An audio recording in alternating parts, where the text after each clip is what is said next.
Howard Carter lied about what he found in King Tut's tomb.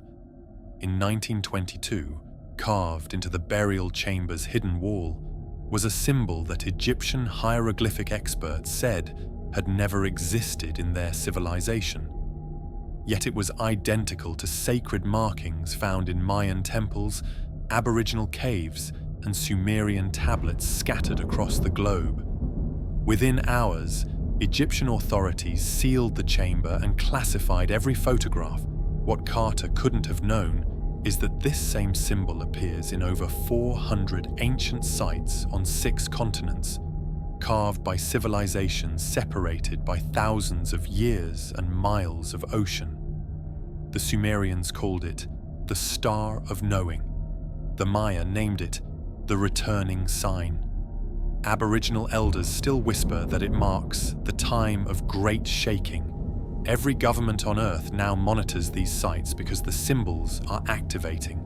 December 21st, 2027 marks their full convergence, and no one knows what happens next. Picture yourself standing in the Valley of the Kings on November 26th, 1922. The desert heat shimmers off limestone cliffs as Howard Carter approaches the sealed doorway of what would become the most famous tomb discovery in archaeological history. But what if I told you that everything you know about that moment, the careful documentation, the methodical excavation, the complete transparency, was carefully orchestrated theatre? The official story tells us that Carter's team meticulously photographed and catalogued every artifact in Tutankhamun's tomb. Yet according to leaked documents from the Egyptian Department of Antiquities, there's a collection of photographs that Carter never published, images that were immediately classified by Egyptian authorities and remain sealed in Cairo's government archives to this day. These photographs, if authentic, show something that would have shattered every assumption about ancient Egyptian civilization and about human history itself. Imagine being Carter in that moment when his candle first illuminated the antechamber.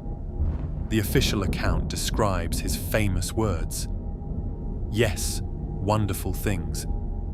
But according to his private journal entries, discovered decades later in his estate, Carter's actual first words were far different. He reportedly whispered, "This can't be right. This symbol, it doesn't belong here." What Carter had discovered, carved into the wall behind the Golden Shrine, was a symbol unlike anything in the Egyptian hieroglyphic lexicon. The marking was approximately 18 inches in diameter, a spiraling pattern surrounded by geometric shapes that seemed to pulse with an almost hypnotic rhythm, even in the flickering candlelight. But here's what made Carter's blood run cold. He had seen this exact symbol before. 2 years earlier, while working on excavations in the Valley of the Workers, Carter had encountered the same marking in a much older context, carved into bedrock that predated the New Kingdom by thousands of years. At that time, he had dismissed it as an anomaly, perhaps the work of ancient tomb robbers or medieval visitors. But seeing it again, prominently displayed in Tutankhamun's burial chamber, Carter realized this was no coincidence. Within hours of the discovery, according to witness accounts, Egyptian officials arrived at the site. Not archaeologists or museum directors, but government representatives who immediately restricted access to the inner chamber. They confiscated Carter's photographic plates and demanded that all documentation of the wall markings be surrendered. Dr. Alan Gardner, the renowned Egyptologist who was supposed to assist with translating the hieroglyphs, later wrote in a private letter to his colleague, "They showed me photographs of symbols I had never encountered in 30 years of studying Egyptian texts. When I admitted I couldn't translate them, they seemed relieved rather than disappointed. It was as if they didn't want them translated." But why would Egyptian authorities suppress evidence of unknown hieroglyphs in their own greatest archaeological find? The answer becomes clearer when you understand what else was happening in the archaeological world during 1922. Just months before Carter's discovery, excavations at Mayan sites in Guatemala had uncovered identical symbols carved into temple walls. The British Museum had quietly acquired artifacts from Sumerian sites bearing the same markings. Aboriginal sacred sites in Australia were being documented by government surveyors who noted similar patterns in ancient rock art. Each discovery, in isolation, might have been dismissed as coincidence or misinterpretation, but taken together, they painted a picture that challenged fundamental assumptions about ancient civilizations, that they developed independently, that they had no contact across vast distances, that their knowledge was limited to their geographical regions. The symbol that Carter found wasn't Egyptian at all. It was something far older, far more widespread, and far more significant than any single civilization. Consider the implications of what Carter's suppressed photographs might show. Here was evidence that the same symbolic language appeared in the tomb of a pharaoh who ruled Egypt 3,300 years ago. The same language that appeared in Mayan temples, Sumerian tablets, and Australian rock art created by civilizations that supposedly never interacted. But the suppression went deeper than simply classifying photographs.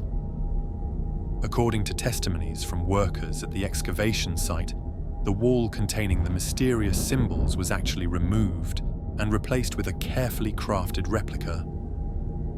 The original wall section was allegedly transported to a government facility in Cairo, where it remains to this day. Picture the scene: Egyptian craftsmen working by lamplight, carefully chiseling away the ancient wall and replacing it with a forgery that matched the surrounding decoration perfectly. Carter, threatened with the loss of his excavation permits and possible criminal charges, was forced to cooperate with the deception. This explains one of the enduring mysteries about the Tutankhamun discovery: why certain areas of the tomb's documentation seem incomplete or inconsistent. Photographs of some wall sections show unexplained gaps in the hieroglyphic sequences. Measurements don't quite match across different surveys. Small details that most people would never notice, but which speak to careful editing of the historical record. The cover-up was so thorough that even today, visitors to the replica tomb in the Valley of the Kings see only what authorities want them to see. The mysterious symbols have been painted over, replaced with conventional hieroglyphs that tell a story of traditional Egyptian religious beliefs and burial practices. But what became of the original wall section? According to sources within the Egyptian government, it was studied extensively by a joint committee of archaeologists, linguists, and, curiously, military intelligence officers. Their findings were classified not just by Egypt, but by Britain, France, and the United States as well.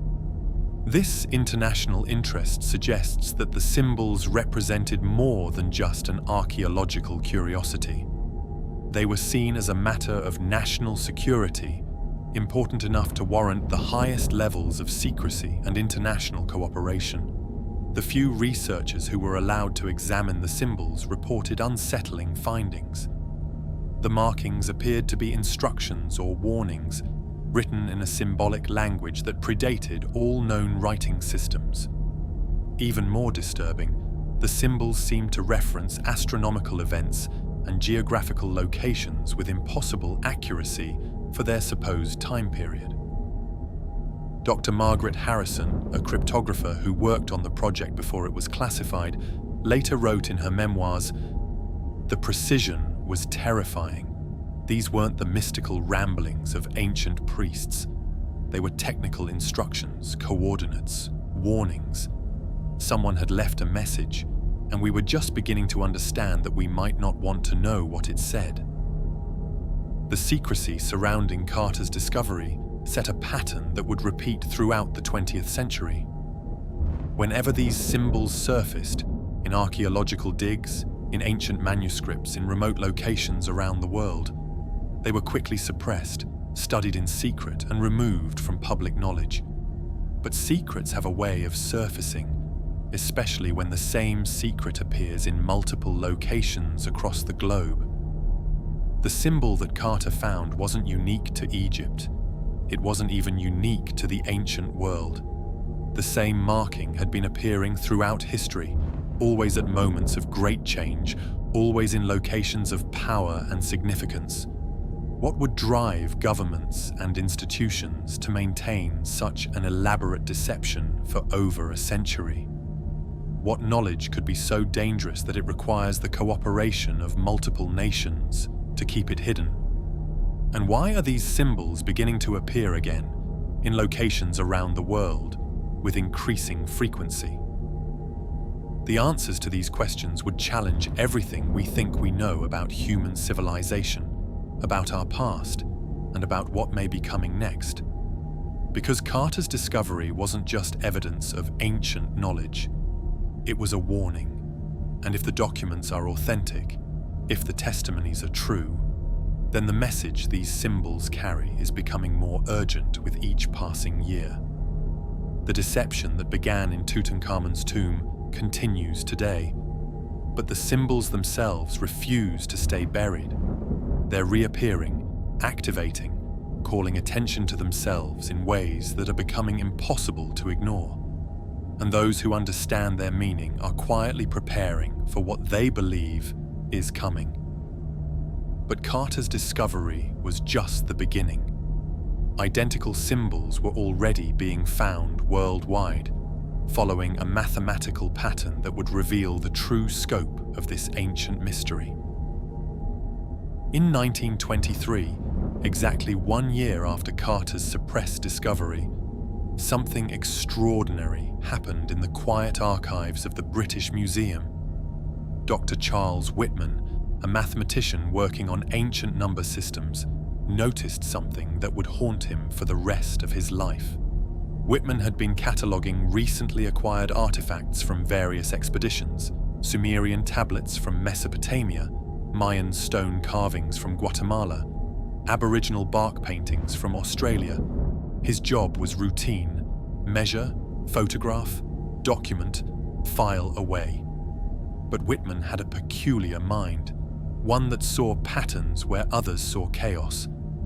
According to his private research notes, discovered after his death in 1957, Whitman began plotting the geographical coordinates of every site where these mysterious symbols had been found. What emerged was not random distribution, but a precise mathematical grid spanning the entire globe. The mathematics were staggering in their complexity and terrifying in their implications. Each symbol site sat at coordinates that followed a geometric progression based on the golden ratio, 1.618. The distances between sites, when calculated in ancient units of measurement, created perfect Fibonacci sequences.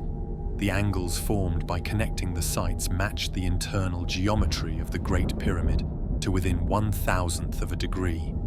But here's what made Whitman's discovery truly unsettling. The mathematical formula that governed the placement of these symbols also predicted major catastrophic events throughout human history. Whitman's calculations showed that every 592 years, the geometric pattern reached what he called a convergence point, a moment when the mathematical relationships between the sites achieved perfect alignment. And at each convergence point throughout recorded history, civilizations collapsed. The first convergence aligned with the fall of the Akkadian Empire in 2150 BCE. The second matched the Bronze Age collapse around 1200 BCE. The third coincided with the fall of the Western Roman Empire in 476 CE. The fourth aligned perfectly with the collapse of the classic Maya civilization in 900 CE. Each collapse was preceded by the same phenomenon: new symbols appearing at existing sites, as if the ancient markings were reactivating after centuries of dormancy. Whitman's research showed that the next convergence point was approaching. According to his calculations, it would occur on December 21st, 2027. The implications were so disturbing that Whitman initially assumed he had made an error. He spent months rechecking his work, consulting with colleagues, running the numbers through different mathematical models. But the pattern held. The precision was undeniable. More troubling still, Whitman discovered that someone else had been tracking this pattern long before him. Hidden within the archives he was cataloguing were documents that shouldn't have existed, medieval manuscripts describing the same mathematical relationships, Renaissance treatises calculating the same convergence points, even fragments of ancient texts that seemed to reference the pattern directly. A 14th century manuscript, attributed to a Franciscan monk named Brother Marcus, contained detailed calculations matching Whitman's work with eerie accuracy. Brother Marcus wrote, "The signs return as they have before, as they will again. When the great mathematics align, the old warnings sound anew. Those who built the pattern knew what follows convergence." But how could a medieval monk have possessed mathematical knowledge that wouldn't be formally discovered until the 20th century? How could ancient civilizations have calculated astronomical positions and geographical coordinates with precision that rivaled modern satellite technology? The answer, according to Whitman's increasingly frantic notes, was that the mathematics weren't human in origin. The geometric relationships governing the symbol sites were too perfect, too complex, too purposeful to have emerged from separate ancient cultures working in isolation. Someone, or something, had designed this global pattern with knowledge that far exceeded what any historical civilization possessed. Whitman's research revealed that the symbols weren't just markers or decorations. They were components in a vast mathematical equation spanning the planet. Each site was a coordinate point in a calculation so complex that it required the entire Earth as its canvas. But what was the equation calculating? The answer lay in the convergence events themselves. Each time the pattern aligned, massive changes swept across human civilization, not just political or social changes, geological and astronomical changes as well. The convergence of 2150 BCE coincided with a massive volcanic eruption that altered global climate patterns. The Bronze Age convergence matched widespread earthquakes across the Mediterranean. The Roman convergence aligned with unusual solar activity recorded by Chinese astronomers. The Mayan convergence occurred during a period of dramatic climate shift that archaeologists still struggle to explain. Each convergence brought catastrophe, but also transformation.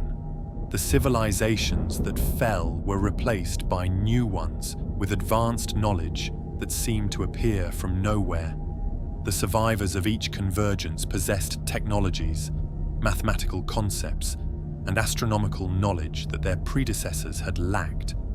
It was as if each convergence was both an ending and a beginning, a reset that wiped the slate clean while simultaneously uploading new information into human consciousness. Whitman's notes from 1956, just months before his death, reveal a man consumed by the implications of his discovery. They are not warnings, they are preparations. Each convergence downloads new knowledge while clearing away what has become obsolete. The pattern is not predicting collapses, it is causing them. And those who created this system are still active, still monitoring, still preparing for the next upgrade to human civilization. But who were they? Whitman's research pointed to evidence of a directing intelligence behind the pattern, but one that remained carefully hidden throughout history. Analysis of the mathematical relationships showed that the pattern was being actively maintained and adjusted. Subtle modifications appeared in the equations over time, as if someone was fine-tuning the system in response to changing conditions. The precision required for these adjustments suggested ongoing monitoring and intervention. More disturbing still, Whitman discovered that new symbol sites were still being created. 20th century archaeological discoveries weren't just uncovering ancient sites. They were finding recently carved symbols that fit perfectly into the mathematical pattern. Sites that carbon dating suggested were only decades or centuries old, yet created with the same symbolic language and mathematical precision as markers that were supposedly thousands of years old. Someone was still building the pattern. Someone with access to the original mathematical formula was actively preparing for the next convergence. Whitman's final notes, written just days before his sudden death from what officials called a heart attack, contained a chilling realization. The mathematics don't just predict convergence, they accelerate it. Each new symbol site discovered, each calculation made, each person who understands the pattern contributes to the system's activation. We are not just observers of this ancient mechanism, we are its final components. The British Museum classified Whitman's research immediately after his death. His office was cleared, his notes confiscated, his discoveries buried in the same archives where he had found evidence of the pattern's ancient origins. But Whitman's work had not gone unnoticed. Government mathematicians, military analysts, and intelligence agencies across the world had been monitoring similar patterns in their own research. The convergence of 2027 was not just an academic curiosity, it was being tracked as a national security priority. Because the mathematical pattern that Whitman discovered was accelerating, new symbol sites were appearing with increasing frequency. The geometric relationships were stabilizing toward their convergence configuration. And around the world, sensitive individuals were beginning to report the same recurring dreams. Visions of symbols pulsing with light, mathematical equations written across the sky, and the unmistakable sense that something vast and patient was finally ready to reveal itself.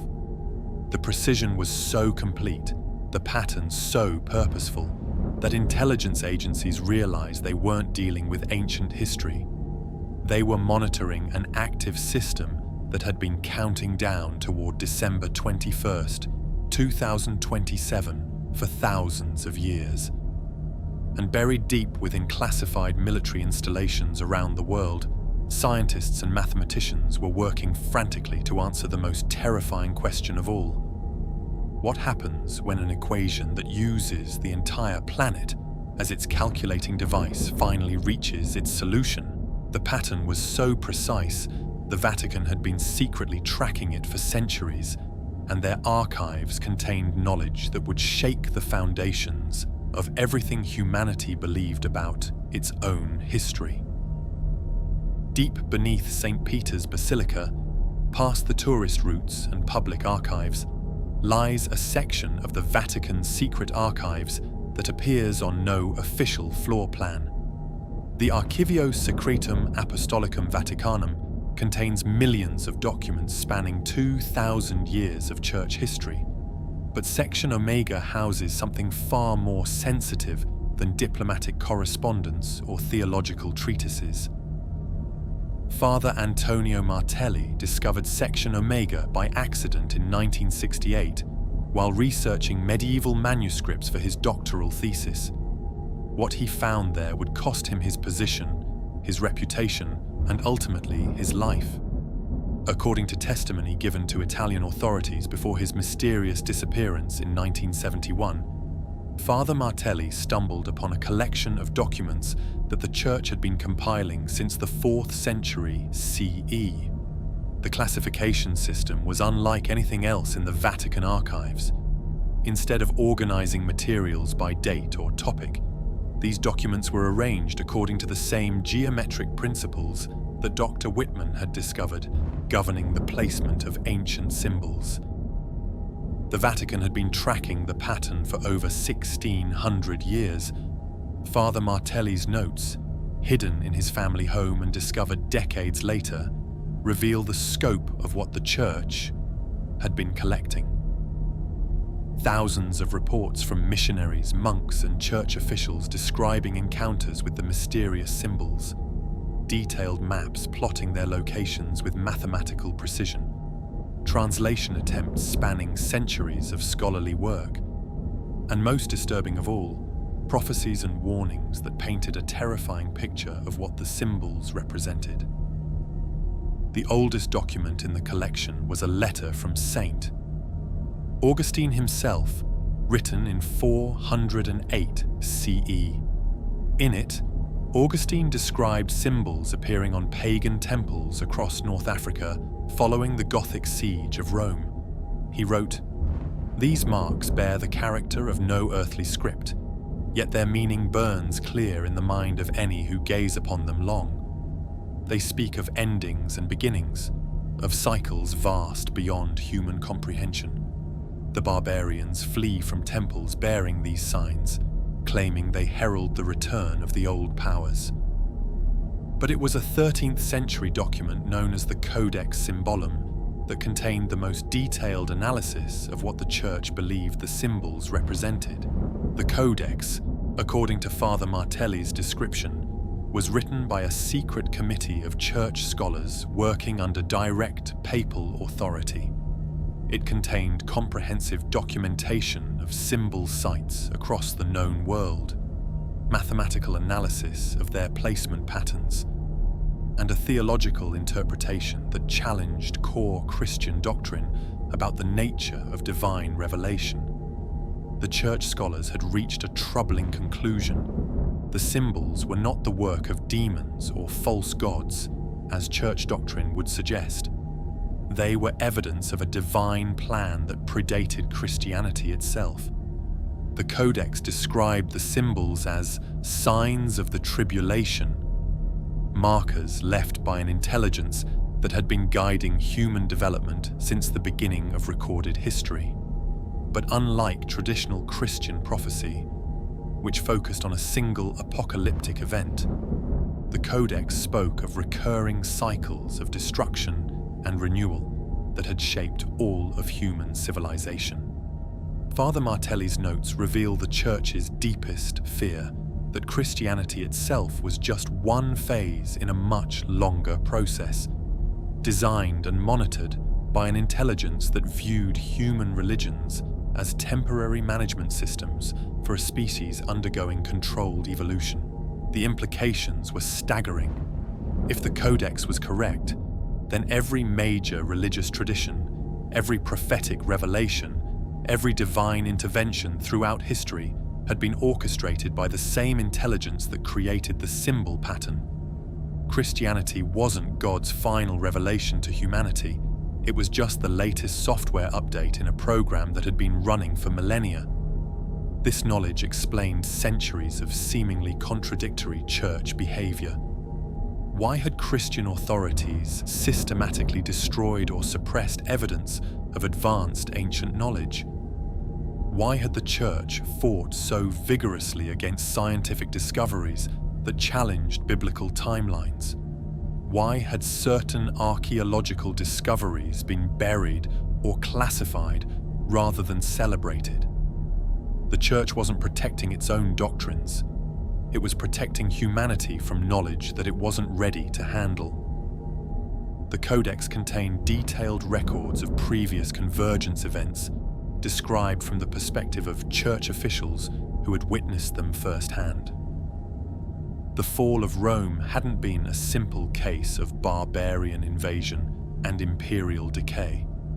According to eyewitness accounts preserved in the Vatican archives, the collapse was preceded by widespread activation of symbol sites across the empire. A letter from Bishop Synesius of Cyrene, dated 475 CE, described events that modern historians had never recorded. The ancient marks upon the temples burn with cold fire. The barbarians speak of voices calling them westward, of dreams that compel them toward the great cities. It is as if the very stones of our civilization cry out for transformation. Similar accounts appeared throughout the archives, Mayan priests describing symbols that sang with the voice of returning gods before their civilization collapsed. Chinese astronomers recording unusual celestial phenomena that coincided with symbol activations during dynastic transitions. Islamic scholars documenting mysterious markings that appeared in conquered territories, always preceding major cultural upheavals.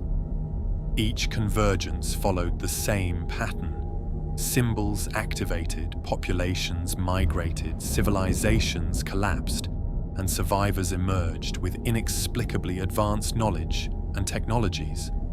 The Church had been quietly tracking this pattern for over a millennium, and its conclusion was inescapable. Humanity was being periodically upgraded by an intelligence that used civilizational collapse as its delivery mechanism. But the most terrifying discovery in Father Martelli's notes concerned the Church's attempts to interfere with the pattern.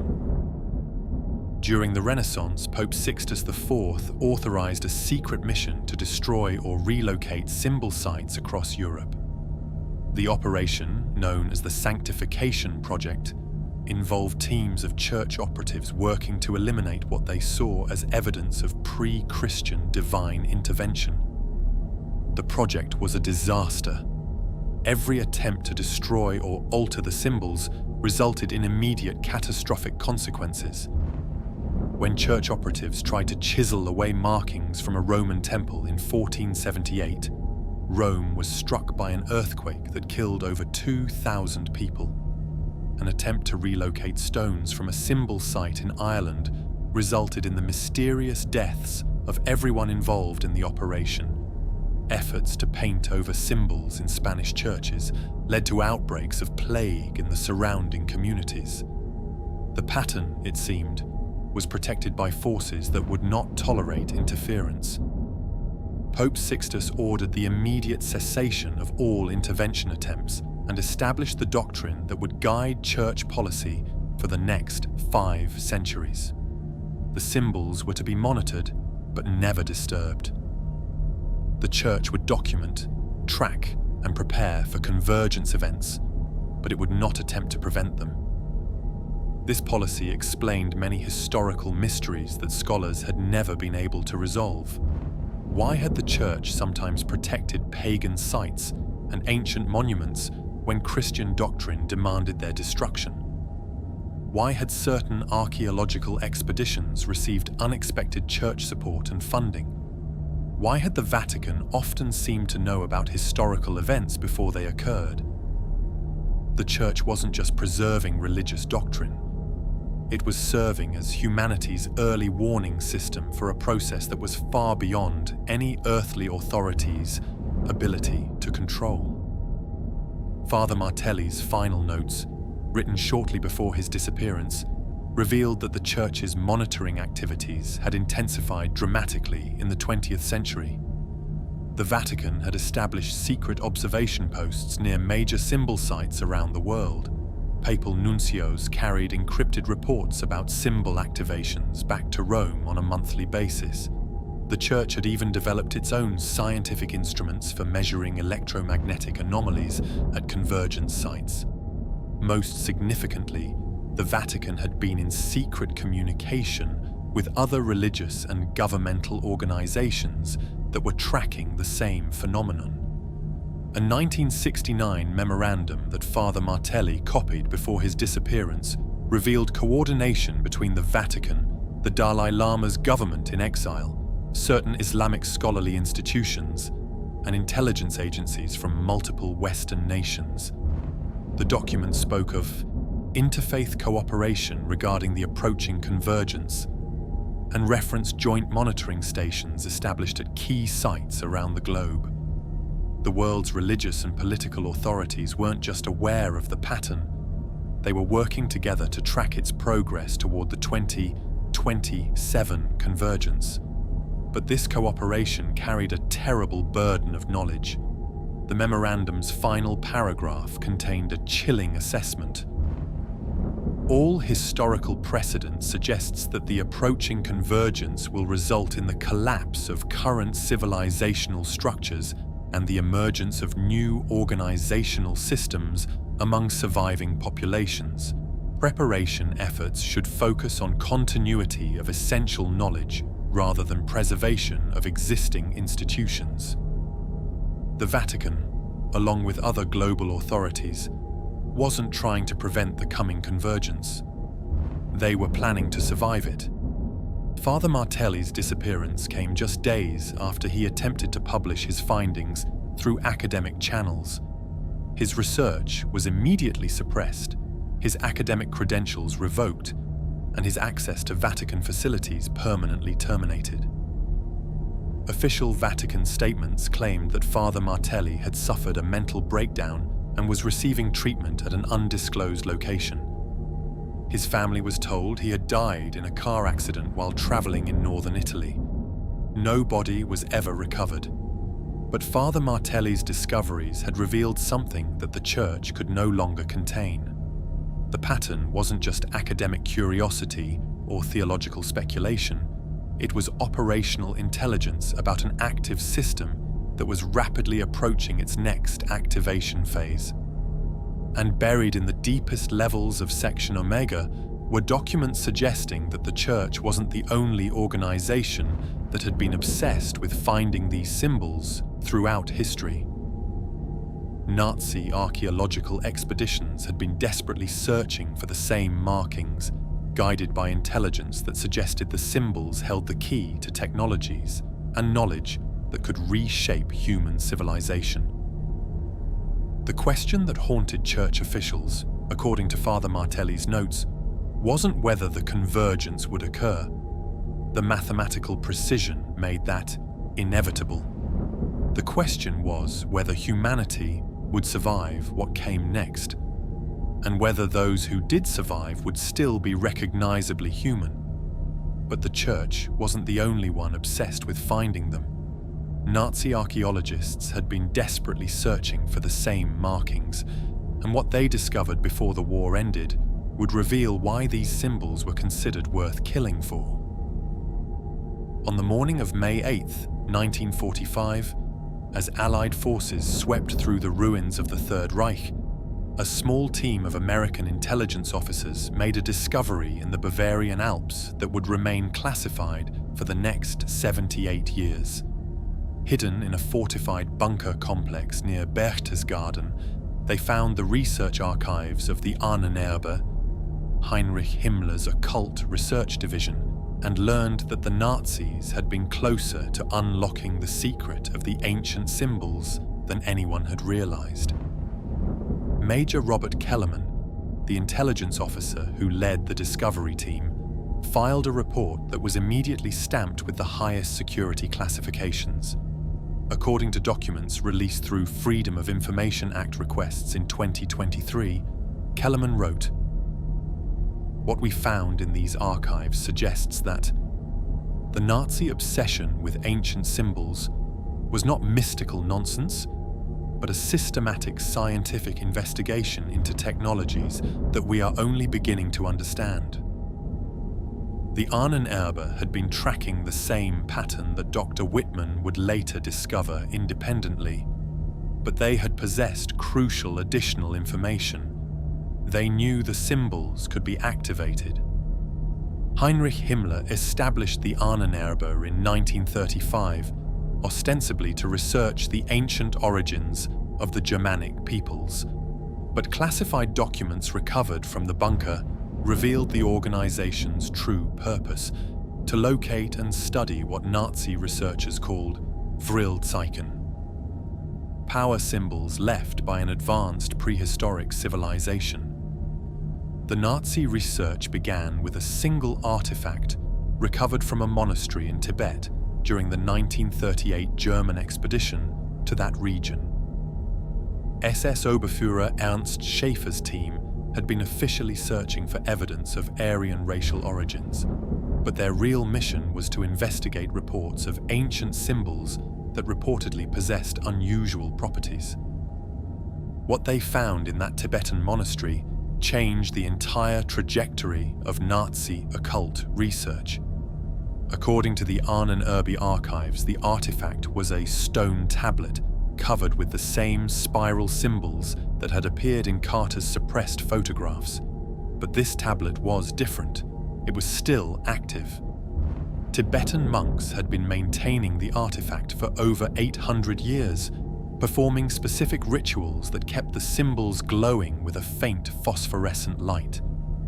The monks told Schaefer's team that the tablet was one of many speaking stones left by the earlier people, an advanced civilization that had existed before the great floods changed the world.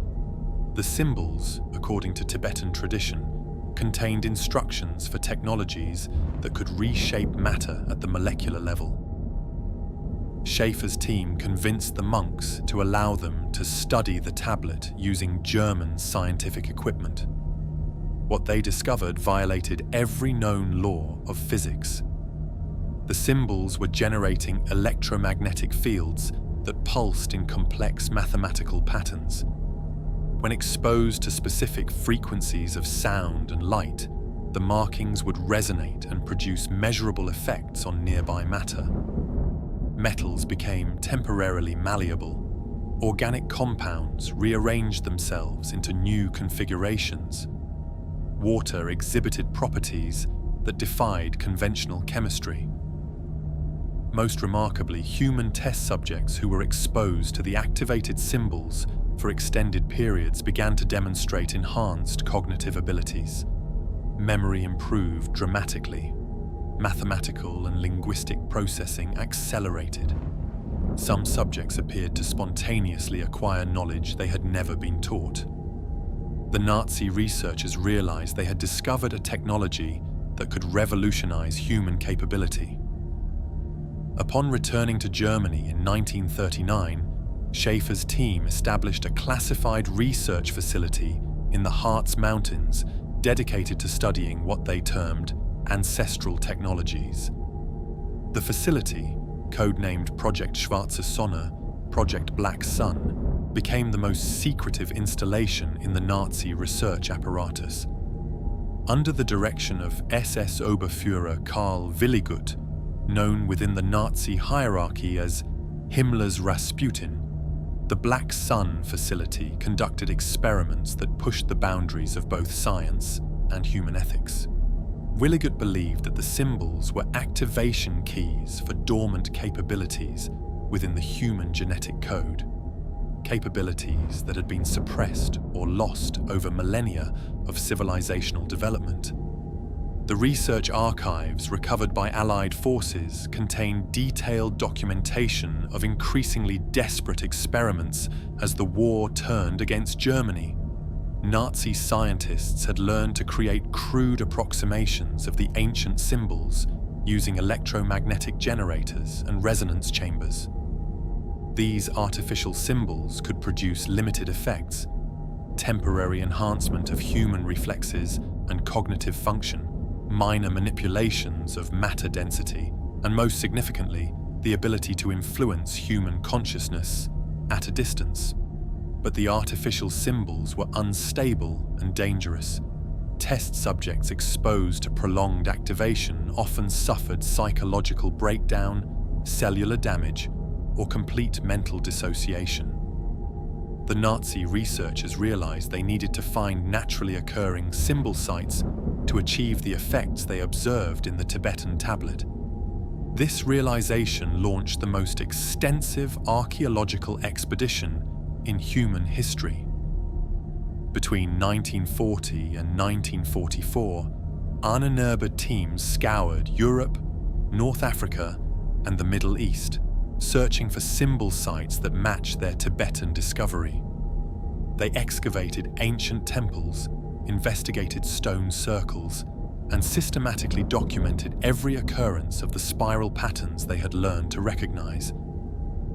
The expedition reports make for chilling reading. At site after site, Nazi archaeologists found evidence that ancient civilizations had possessed technologies far beyond conventional historical understanding. Underground chambers filled with sophisticated machinery, stone constructions that defied engineering explanation, and always the same symbols arranged in precise mathematical patterns. But most disturbing were the reports of what happened when Nazi researchers attempted to activate these ancient sites. At a Celtic stone circle in occupied France, attempts to reproduce the Tibetan activation procedures resulted in the spontaneous combustion of 3 SS officers and the temporary displacement of local gravitational fields.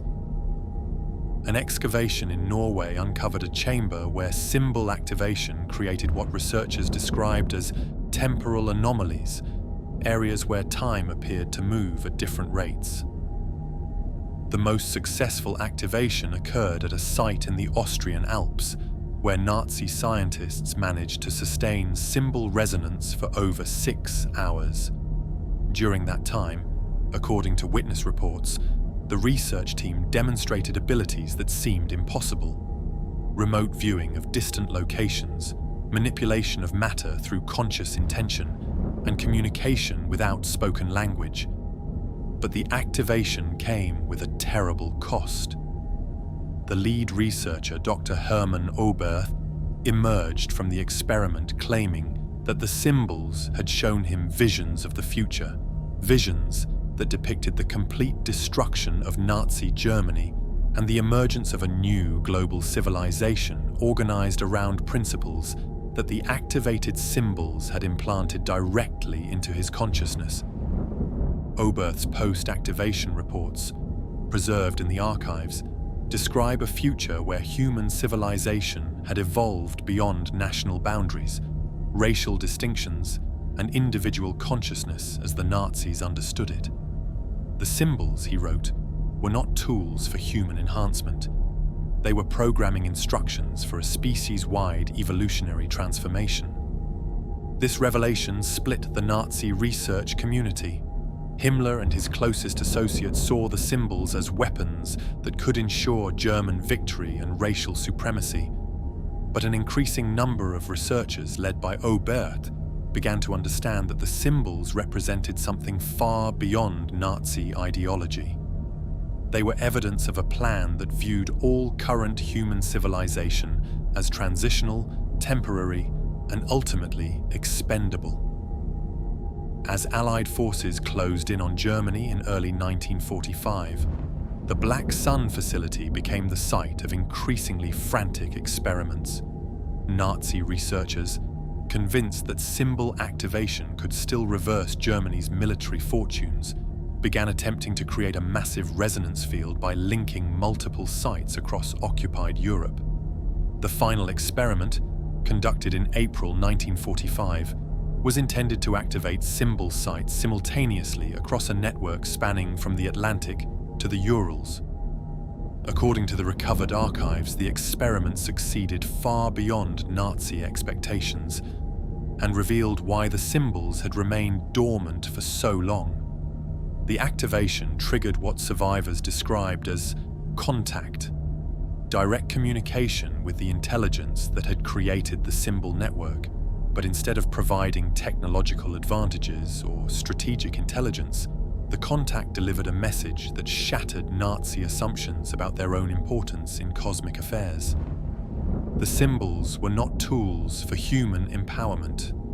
They were components in a monitoring and control system designed to manage the evolution of terrestrial intelligence. Human civilizations were temporary organizational structures created and discarded as needed to achieve developmental goals that spanned geological timescales. The Nazi experiment had succeeded in making contact with the system's operators, but those operators were no more interested in German victory than they were in German defeat. They were interested in species-wide transformation, and the approaching convergence would deliver that transformation, regardless of which human political system happened to be in power at the time. Dr. Oberth's final report, written just days before the facility was abandoned, contained a warning that haunted Allied intelligence for decades. We have awakened something that was sleeping. The symbols are no longer dormant. We have accelerated the convergence schedule, and what was meant to occur over centuries will now unfold within decades. May God forgive us for what we have unleashed. When Allied forces reached the Black Sun facility, they found it hastily abandoned, but still operational. The symbol activation chambers were running at full power, generating electromagnetic fields that continued to pulse in the mathematical patterns that Nazi researchers had discovered in Tibet. Most of the research staff had vanished, along with the most sensitive documents and artifacts. But what remained was evidence of a research program that had achieved technological breakthroughs decades ahead of conventional science. The recovery team found working prototypes of devices that wouldn't be formally invented until the 21st century. Electromagnetic field generators, consciousness interface equipment, and most significantly, machines that could detect and measure the activation states of symbol sites around the world. These devices revealed that the Nazi experiments had indeed triggered a global change in the symbol network. Sites that had been dormant for centuries were now showing measurable electromagnetic activity. The mathematical pattern that governed their placement was becoming active, and the convergence schedule was accelerating. Major Kellerman's classified report concluded with a recommendation that would shape Allied policy for the remainder of the 20th century. The Nazi research represents the most significant technological discovery in human history, but also the most dangerous. The symbols are not German technology. They are components in a system that views all human civilizations as experimental subjects. Recommend immediate classification of all related materials and establishment of ongoing monitoring protocols. The technology and knowledge recovered from the Black Sun facility was distributed among Allied intelligence agencies and became the foundation for classified research programs that continue to this day. But the most significant discovery was not technological. It was the realization that the Nazi experiments had fundamentally altered humanity's relationship with the symbol network. The symbols were no longer passive archaeological artifacts. They had been awakened, activated, and were now responding to human interaction in ways that the original creators had programmed them to do when the species was ready for its next evolutionary transition. The Nazis had found something that made them realize these weren't just symbols. They were technology, and that technology was beginning to demonstrate capabilities that defied every known law of physics. Dr. Sarah Chen thought she was investigating a simple equipment malfunction when she first detected the anomalous readings at the Giza Pyramid Complex in March of 2019. As a geophysicist working with the Scan Pyramids project, her job was to use cosmic ray imaging to map the internal structure of the Great Pyramid.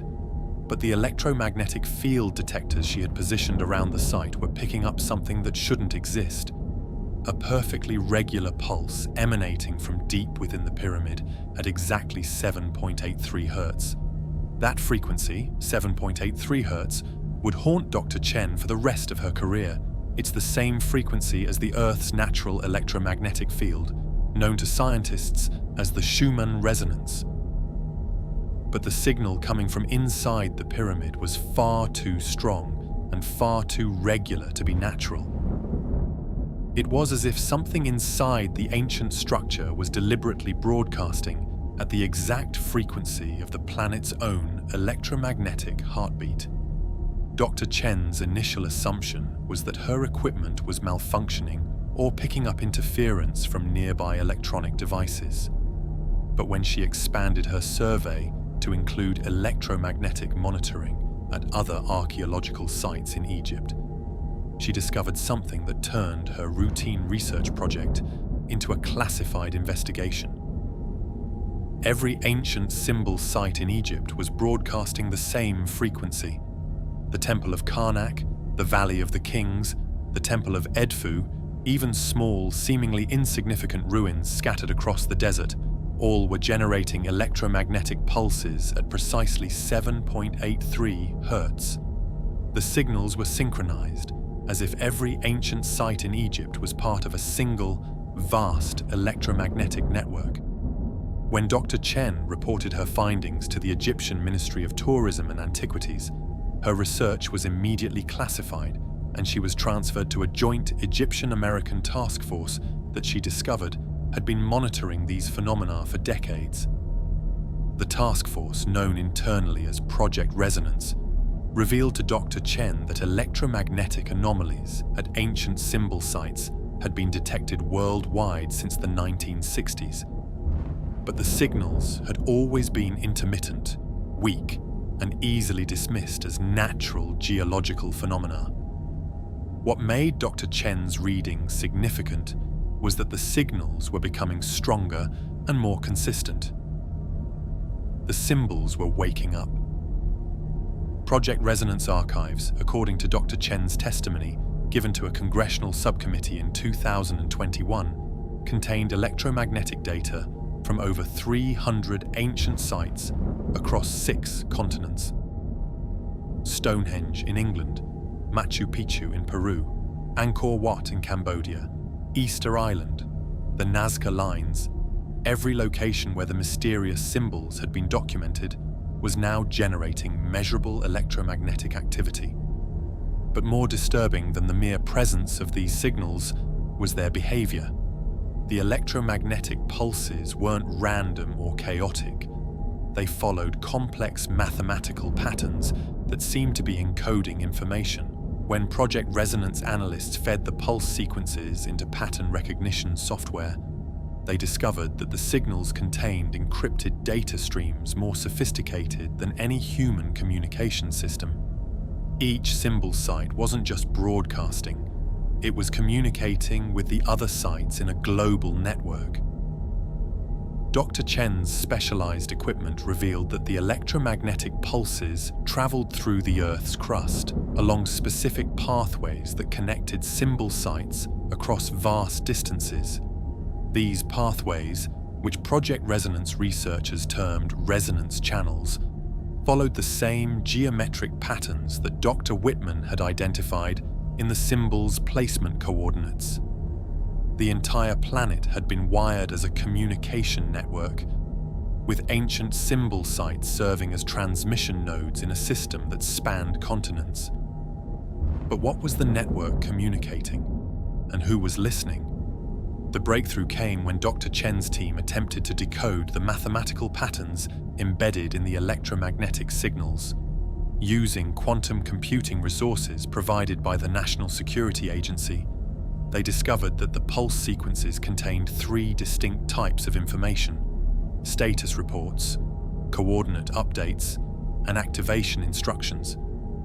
The status reports appeared to be diagnostic data about local environmental conditions, human population density, and technological development levels.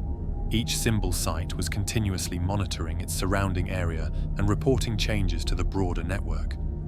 The coordinate updates were even more unsettling. The network was tracking the movement of specific individuals around the globe, people who demonstrated unusual sensitivity to electromagnetic fields or who had been exposed to symbol sites for extended periods. Dr. Chen's own movements had been logged by the network since her first day of research at Giza, but the activation instructions were what convinced Project Resonance that they were dealing with an imminent threat to global security.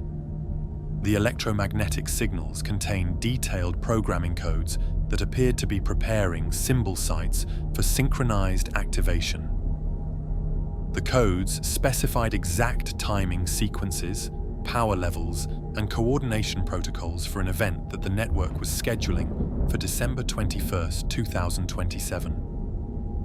Dr. Chen's team realized that the symbols weren't just ancient artifacts or archaeological curiosities. They were components in an active technological system that had been monitoring human civilization for millennia and was now preparing to execute some kind of planetary-scale operation. When Project Resonance attempted to interfere with the electromagnetic signals, they discovered just how sophisticated and protective the network had become. In July of 2020, researchers at the Nevada test site attempted to jam the electromagnetic broadcasts from a small symbol site that had been discovered during atomic testing in the 1950s. Using high-powered radio transmitters, they flooded the site with electromagnetic noise designed to disrupt the 7.83 Hz signal. The results were immediate and terrifying. Within minutes of beginning the jamming operation, every electromagnetic monitoring station within a 50-mile radius detected massive power surges in the local symbol network. Sites that had been broadcasting weak, steady signals suddenly erupted with electromagnetic activity hundreds of times stronger than normal. But the network's response wasn't random retaliation. It was precisely targeted defense. The jamming equipment at the Nevada site began to malfunction in ways that defied explanation. Electronic components overheated despite operating within normal parameters. Computer systems crashed and rebooted with altered programming. Most disturbing of all, the personnel operating the jamming equipment began to experience what military medics described as electromagnetic exposure syndrome. Severe headaches, disorientation, and temporary memory loss. Dr. Chen, who was monitoring the experiment remotely, watched in horror as the symbol network demonstrated its ability to defend itself by directly affecting human consciousness. The jamming operation was terminated after 6 hours, but its effects continued for weeks. Personnel who had been exposed to the network's defensive response reported ongoing psychological changes, enhanced pattern recognition abilities, spontaneous understanding of mathematical concepts they had never studied, and disturbing dreams filled with geometric imagery that matched the ancient symbol patterns. The network wasn't just defending itself, it was reprogramming the humans who threatened it. This discovery led Project Resonance to a chilling conclusion. The electromagnetic signals weren't just communication between symbol sites. They were carrier waves for some kind of consciousness affecting technology that could directly influence human brain function. Dr. Chen's final report, submitted just before her resignation from Project Resonance in early 2021, contained a warning that government officials were not prepared to hear. The electromagnetic network is not passive infrastructure. It is an active intelligence gathering and control system that has been studying human behavior and development for thousands of years. The signals we have detected are not communications between dead monuments. They are status reports being transmitted to operators who are very much alive and very much in control of technologies that we are only beginning to understand. But Dr. Chen's most disturbing discovery came during her final months with Project Resonance, when she detected a new type of signal beginning to emerge from symbol sites around the world. In addition to the standard 7.83 Hz carrier wave, a secondary frequency had begun appearing, a complex modulated signal that seemed to be targeting specific individuals with surgical precision. People living near active symbol sites were beginning to report shared dreams, synchronized thoughts, and the spontaneous emergence of knowledge and abilities they had never possessed. The network was beginning to directly interface with human consciousness on a global scale. Government response to Dr. Chen's findings was swift and secretive. Project Resonance was absorbed into a larger, more classified program known only by its code designation. Looking Glass, Dr. Chen's research was transferred to underground facilities that officially didn't exist, and her security clearance was upgraded to levels that required congressional oversight.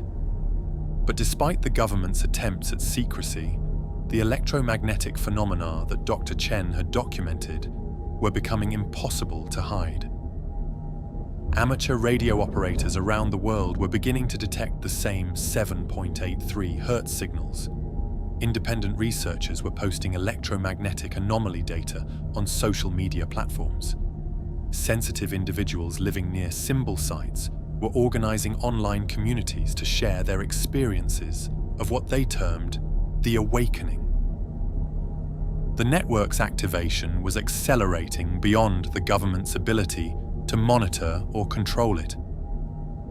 According to leaked documents from the Looking Glass program, government scientists have confirmed that the electromagnetic activity at symbol sites is following an exponential growth curve.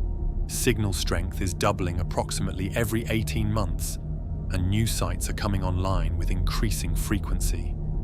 Most significantly, the network appears to be preparing for what Looking Glass analysts term full-spectrum activation, a simultaneous electromagnetic pulse from every symbol site on the planet, timed to occur during the astronomical alignment of December 21st, 2027. Computer modeling of this scenario suggests that a synchronized electromagnetic pulse from over 400 symbol sites would create a global field effect capable of affecting human consciousness on a species-wide scale.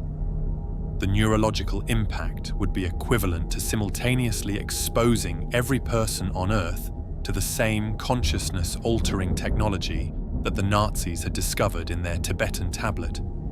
Dr. Chen's research had revealed that humanity wasn't just being monitored by an ancient intelligence, it was being prepared for a transformation that would fundamentally alter human consciousness itself. But the electromagnetic signatures were just the beginning of their impossible properties, because these symbols were revealing astronomical knowledge that no ancient civilization should have possessed. When Dr. Marcus Holloway accepted a position with the European Southern Observatory in 2021, he expected to spend his days analyzing data from the Atacama Large Millimeter Array, mapping distant galaxies and hunting for exoplanets. He never expected to stumble upon evidence that ancient civilizations possessed astronomical knowledge that humanity had only recently rediscovered, and that this knowledge was encoded in the same symbol sites that governments around the world were desperately trying to understand. Dr. Holloway's revelation began with a seemingly routine calibration check of the observatory's star mapping software. The program was designed to model stellar positions across vast periods of time, allowing astronomers to trace the movement of stars and constellations throughout history. But when Holloway input coordinates for a research project on historical astronomy, the software generated results that made him question everything he thought he knew about ancient knowledge. The coordinates he had entered weren't random astronomical targets. They were the precise geographical locations of symbol sites that Project Resonance had been monitoring. What the star mapping software revealed was impossible. When traced back 26,000 years, the symbol sites on Earth formed a perfect mirror of stellar positions in the constellation Cygnus during that ancient epoch. Every symbol site, from Stonehenge to Machu Picchu to the Great Pyramid, corresponded exactly to the position of a specific star in Cygnus as it appeared in the night sky 26,000 years ago. The correlation was so precise that it fell within the margin of error of the observatory's most sophisticated measuring equipment. But 26,000 years ago, according to conventional archaeology, human civilization consisted of small hunter-gatherer groups with stone tools and cave paintings. The idea that they possessed advanced astronomical knowledge and the ability to create a global positioning system based on stellar coordinates was beyond impossible. It was inconceivable. Dr. Holloway's initial assumption was that he had made an error in his calculations. He spent weeks rechecking his work, running different software programs and consulting with colleagues who specialized in archaeoastronomy. But every analysis confirmed his original findings. Someone had mapped the stars of Cygnus onto the surface of the Earth with mathematical precision that rivaled modern satellite positioning systems. When Holloway tried to publish his findings through academic channels, he was contacted within 48 hours by representatives from the National Science Foundation, who informed him that his research had national security implications and would need to undergo classified review before publication. The classified review never ended. Instead, Dr. Holloway found himself recruited into a joint international program that he learned had been investigating the astronomical properties of symbol sites since the 1970s. The program, designated Celestial Archive, was a collaboration between NASA, the European Space Agency, and astronomical institutions from 12 nations. Its mission was to understand the advanced astronomical knowledge encoded in ancient symbol sites and to determine who had possessed such knowledge in the remote past. Celestial Archive's discoveries, according to classified documents leaked by Dr. Holloway in 2023, were even more disturbing than the Cygnus correlation. The symbol sites didn't just map one constellation, they encoded the positions of hundreds of stars, planets, and celestial phenomena across multiple time periods. The Great Pyramid's internal chambers corresponded to stellar positions during the age of Leo, 11,000 years ago. The stone circles of Britain mapped planetary alignments that occurred during the Younger Dryas period, 12,800 years ago. The temples of Angkor Wat in Cambodia precisely modelled the constellation Draco as it appeared 15,000 years ago. Each symbol site was a three-dimensional star map, encoding astronomical data from specific periods in the ancient past, when human civilization supposedly lacked any knowledge of celestial mechanics. But the most unsettling discovery was what happened when Celestial Archive researchers projected these star maps into the future. The same mathematical relationships that had been used to encode ancient stellar positions also predicted future astronomical events with impossible accuracy. The symbol sites weren't just recording the past, they were calculating the future.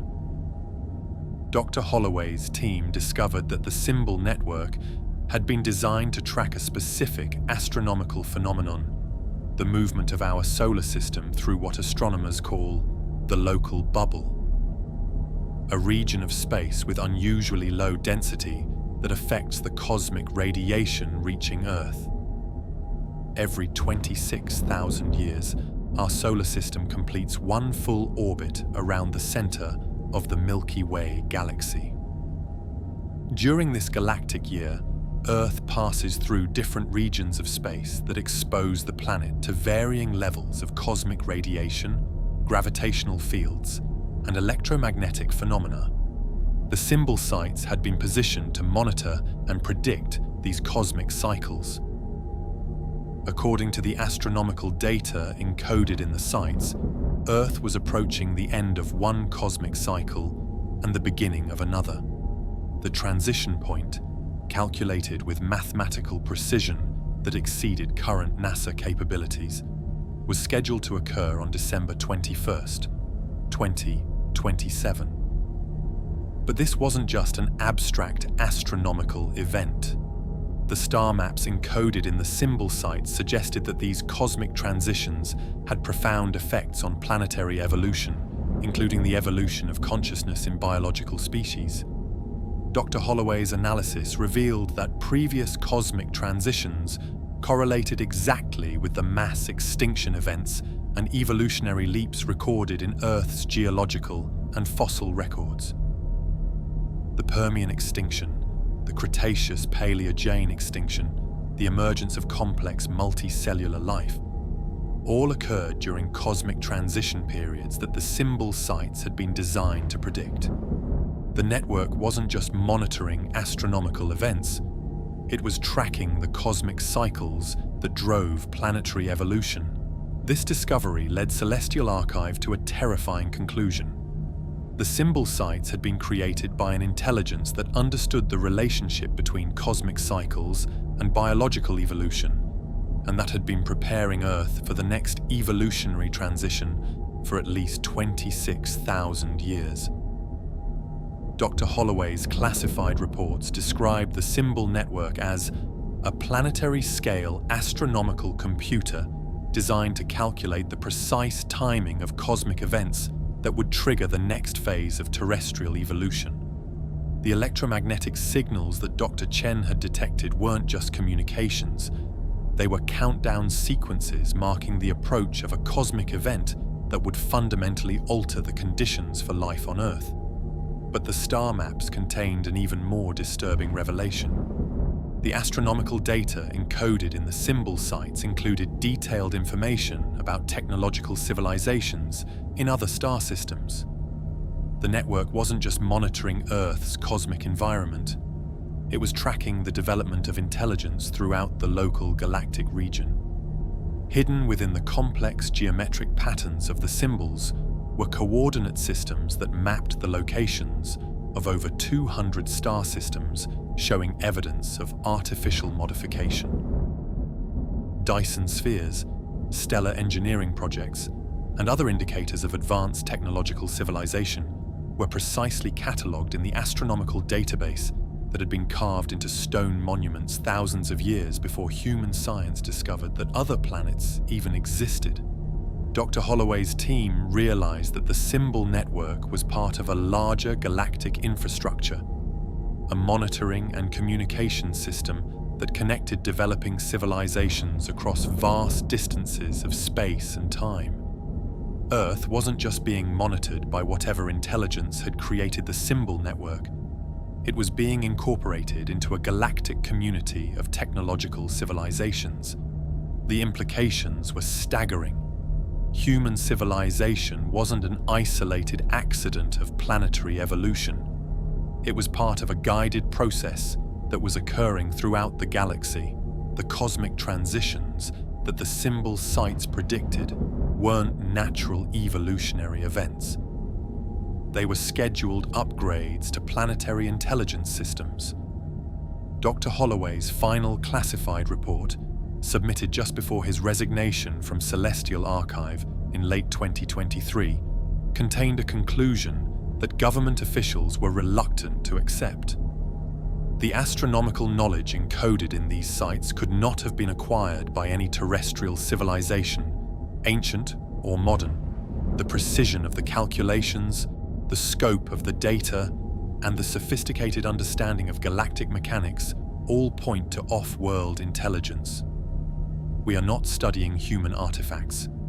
We are reverse engineering alien technology that has been operating on Earth for at least 26,000 years. But even more disturbing than the non-human origin of the astronomical knowledge was what the star maps revealed about the approaching cosmic transition.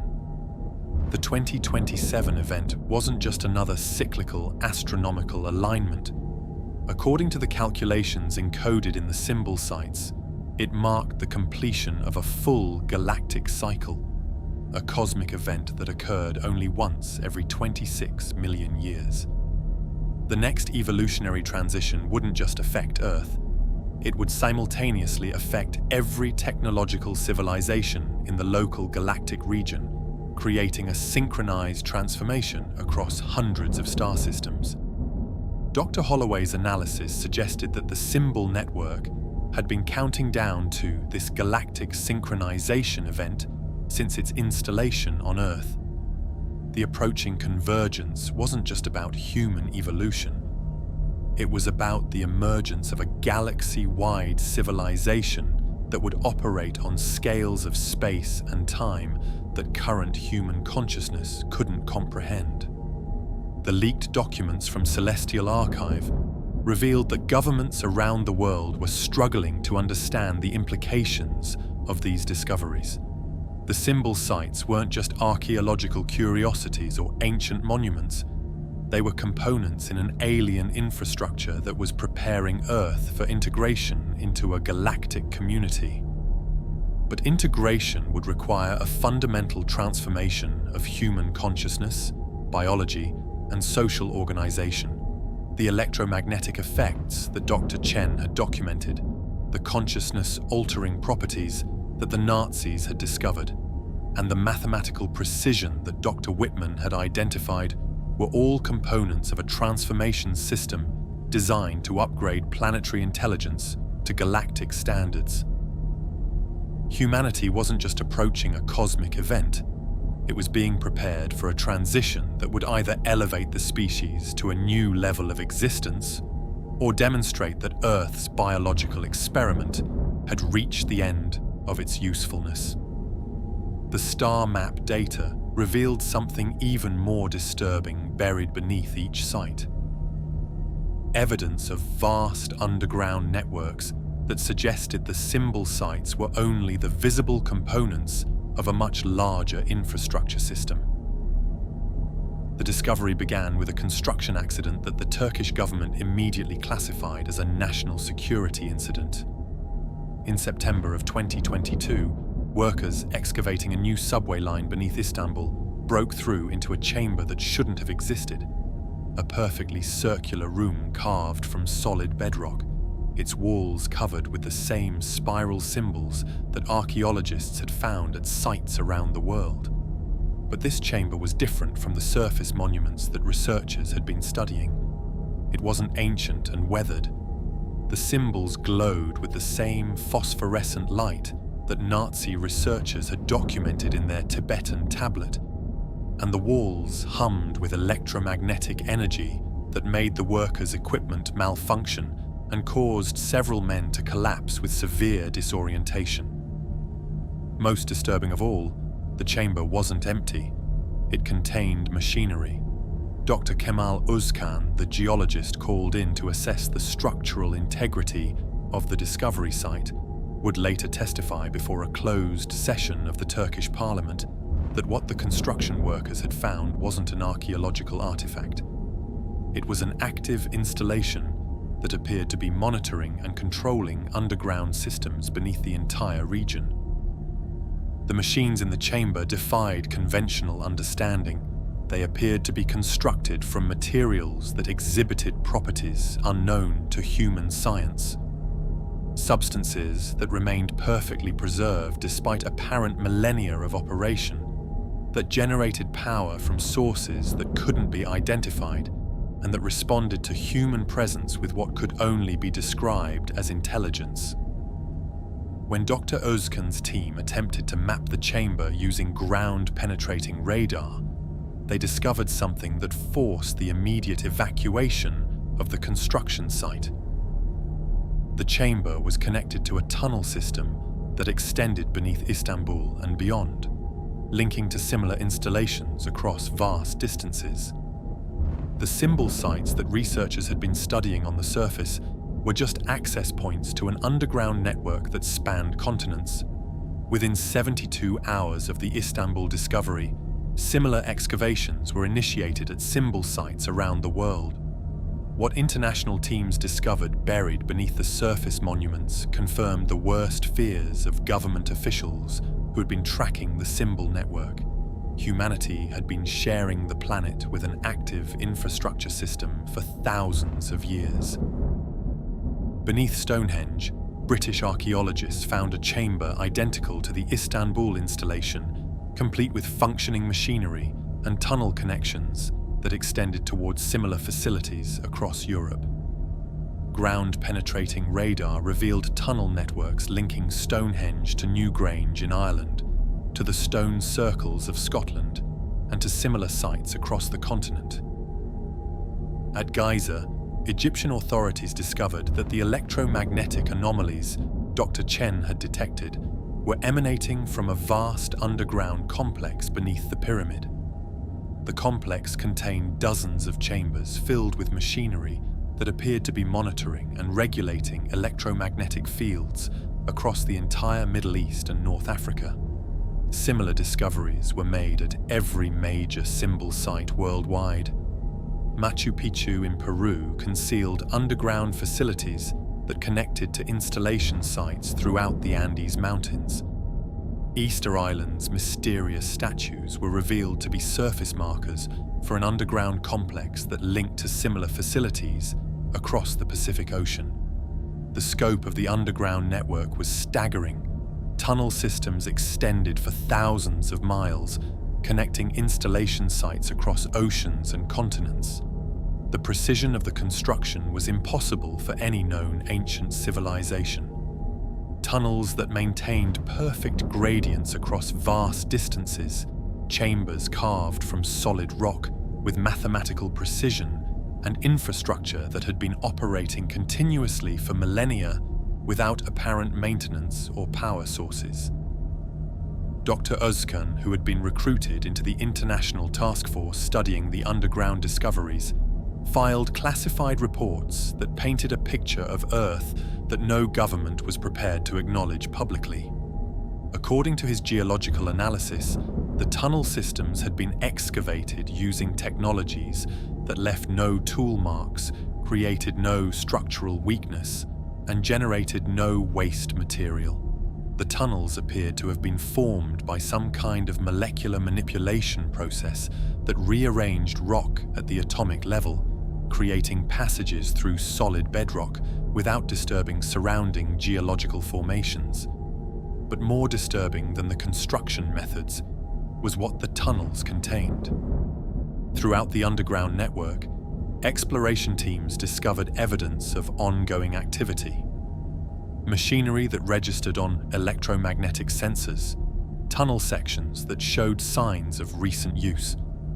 Most unsettling of all, chambers that appeared to be occupied. The first confirmed sighting occurred in a tunnel beneath the Nazca lines in Peru. A remote exploration robot equipped with cameras and sensors detected what appeared to be humanoid figures moving through the underground passages. The figures were approximately 7 feet tall, moved with fluid grace despite the confines of the tunnels, and seemed to be performing maintenance operations on the mysterious machinery found throughout the network. When the robot attempted to approach for closer observation, it was disabled by an electromagnetic pulse that erased all recorded data and left the device's systems permanently damaged. Similar encounters were reported by exploration teams around the world. Figures moving through the tunnels beneath Easter Island. Sounds of machinery operation detected in chambers beneath Stonehenge during nighttime monitoring. Most disturbing, reports from teams exploring the installation beneath Istanbul that they had been observed by intelligences that remain just beyond the range of their detection equipment. Dr. Özkan's final classified report, submitted before his resignation from the International Task Force in early 2023, contained conclusions that challenged every assumption about human history. The underground network predates all known human civilizations and continues to operate under the guidance of intelligences that are not human. The surface symbol sites are not ancient monuments. They are access points and communication nodes for an infrastructure system that has been monitoring and managing planetary development for thousands of years. But the underground discoveries revealed something even more alarming than the presence of non-human intelligences. The network was preparing for a massive expansion of operations. Throughout the tunnel systems, exploration teams found evidence of recent construction and equipment installation. New chambers were being excavated. Additional machinery was being positioned at key nodes throughout the network. Most significantly, the electromagnetic activity detected by Dr. Chen at surface sites was being amplified and focused by underground installations that were powering up for some kind of synchronized operation. Computer analysis of the network's expansion pattern suggested that the underground system was preparing to support a dramatic increase in surface activity.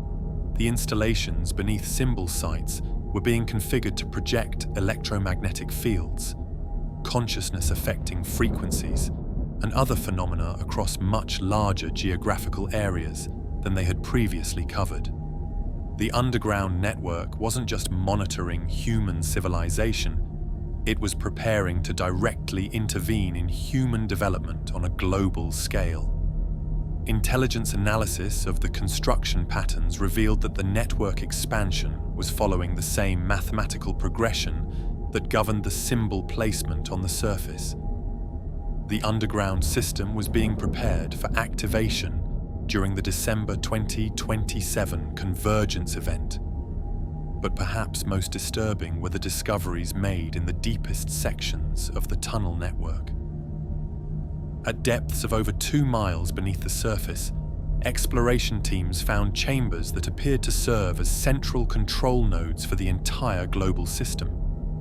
These chambers contained machinery of impossible complexity, devices that seemed to monitor and regulate planetary systems, including weather patterns, geological activity, and even biological processes in Earth's biosphere. The planet's climate, its geological stability, and the evolution of life itself appeared to be under the active management of the underground network.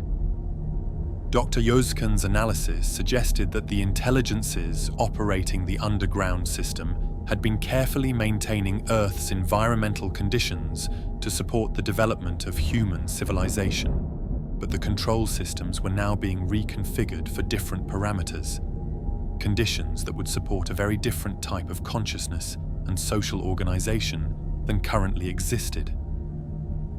The network wasn't just preparing to upgrade human consciousness during the convergence event.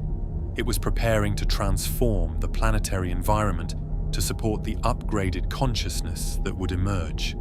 Leaked documents from the International Task Force revealed that governments around the world were struggling to understand the implications of the underground discoveries.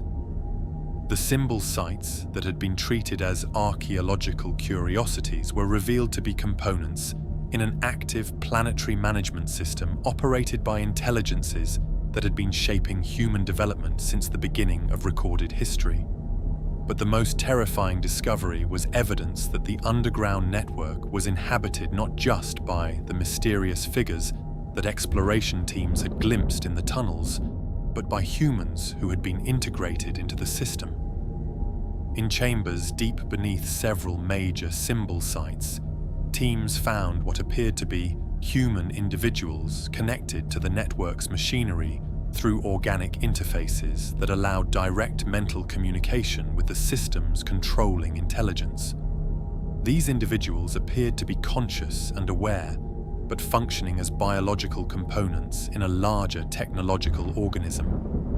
According to witness reports, the integrated humans attempted to communicate with the exploration teams, warning them that the approaching convergence would require all human consciousness to interface with the network. Those who resisted integration would be unable to survive in the transformed planetary environment that would emerge after December 2027. The underground network had been preparing Earth and humanity for a transition that would fundamentally alter what it meant to be human. The symbol sites on the surface were just the visible components of a planetary transformation system that had been operating beneath human awareness for millennia. But the network's activities were accelerating beyond the point where they could remain hidden. Around the world, sensitive individuals were beginning to report contact with the underground system through dreams, visions, and direct electromagnetic communication. The beings that operated the network were no longer content to work in secret. They were beginning to make direct contact with humans on the surface, and what they revealed about the nature of the approaching convergence would challenge every assumption about humanity's future on Earth. Maria Santos never believed in UFOs or government conspiracies until the morning she woke up to find the same spiral symbol that archaeologists had discovered in ancient temples carved into the wheat field behind her farmhouse in rural Ohio. The marking was over 200 feet in diameter, perfectly geometric, and according to local law enforcement, had appeared sometime during the night, without leaving any trace of how it had been created. But Maria's case wasn't unique. Since January of 2024, reports of symbol manifestations had been flooding into government agencies. law enforcement, and social media platforms at an exponential rate. The symbols were appearing everywhere. Crop circles in agricultural regions, patterns in sand dunes, markings that seemed to burn themselves into concrete and asphalt, even temporary formations that appeared in cloud formations and aurora displays. What made these manifestations particularly unsettling was their precision. Each new symbol perfectly matched the ancient patterns that researchers had documented at archaeological sites around the world. The mathematics were identical, the proportions exact, and the electromagnetic signatures measured by increasingly worried government monitoring teams were growing stronger with each new appearance. Dr. Jennifer Walsh, a pattern analyst working with the Department of Homeland Security's Anomalous Phenomena Task Force, had been tracking the manifestation reports since they began accelerating in late 2023. According to her classified analysis, the appearances weren't random. They were following the same mathematical progression that governed the placement of ancient symbol sites. The manifestations were expanding the network. Each new symbol that appeared on the surface was immediately detectable by the electromagnetic monitoring equipment that Dr. Chen's team had positioned around ancient sites. The new symbols generated the same 7.83 Hz frequency, synchronized perfectly with the existing network, and began contributing to the growing electromagnetic field that was building toward the December 2027 convergence. But more disturbing than the symbols themselves were the effects they had on people who encountered them. Maria Santos, like hundreds of other individuals who had witnessed symbol manifestations, began experiencing what government psychologists classified as contact syndrome. Within days of discovering the symbol in her wheat field, Maria started having vivid dreams filled with geometric patterns and mathematical equations that she couldn't understand but felt compelled to write down. She began demonstrating knowledge of astronomical events and scientific concepts that she had never studied. Most disturbing of all, she started receiving what she described as direct communications from intelligences that identified themselves as the creators of the symbol network. According to Maria's testimony, given to federal investigators in March of 2024, the communications weren't mystical or religious in nature. They were technical briefings about the approaching convergence event and instructions for how humans could prepare themselves for the consciousness transformation that would occur on December 2027. The intelligences, which Maria described as ancient but not human, explained that the symbol manifestations were part of an accelerated preparation protocol. The original timeline for human development had been extended over many centuries, allowing for gradual exposure to the concepts and technologies that would be required for species-wide transformation. But recent developments in human technology and consciousness had made it possible to compress the preparation period into just a few years. The symbol manifestations were downloading upgrade packages directly into human consciousness. Dr. Walsh's analysis revealed that individuals experiencing contact syndrome were developing remarkably similar capabilities regardless of their educational background or previous interests. Enhanced pattern recognition, spontaneous understanding of advanced mathematics, ability to sense electromagnetic fields, and most significantly, direct mental communication with the symbol network itself. The manifestations weren't just appearing randomly, they were selecting specific individuals for preparation and training. By mid-2024, over 3,000 cases of contact syndrome had been documented by government agencies worldwide. The affected individuals, who began organizing themselves through encrypted online networks, reported that their communications with the symbol network were becoming more detailed and urgent. According to their testimonies, the network operators were concerned about humanity's readiness for the approaching convergence. The species was developing technology and consciousness capabilities faster than the original timeline had projected, but was also demonstrating increased potential for self-destructive behavior that could interfere with the transformation process. The symbol manifestations were both an acceleration of the preparation protocol and an emergency intervention to ensure that enough humans would survive the convergence to maintain continuity of consciousness after the transformation. But the most disturbing aspect of the contact syndrome cases was what the affected individuals were learning about the nature of the convergence itself. According to their communications with the network, the December 2027 event wouldn't just affect human consciousness, it would fundamentally alter the physical and dimensional properties of Earth itself. The planet was being prepared to phase shift into a different layer of reality, one that would allow direct interface with the galactic civilization that Dr. Holloway had detected in the astronomical data. The convergence wasn't just an evolutionary upgrade, it was a dimensional transition that would move Earth into a different state of existence. Jennifer Walsh's classified reports described the implications with clinical precision.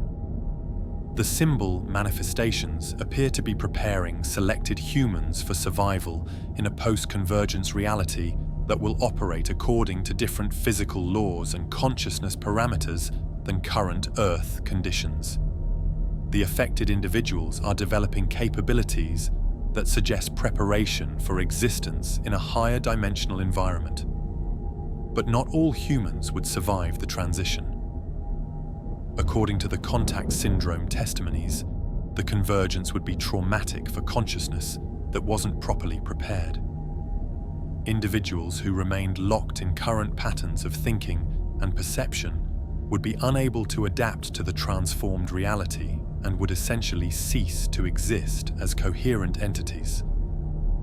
The symbol network was working frantically to prepare as many humans as possible for survival, but the time remaining was insufficient to reach the entire population.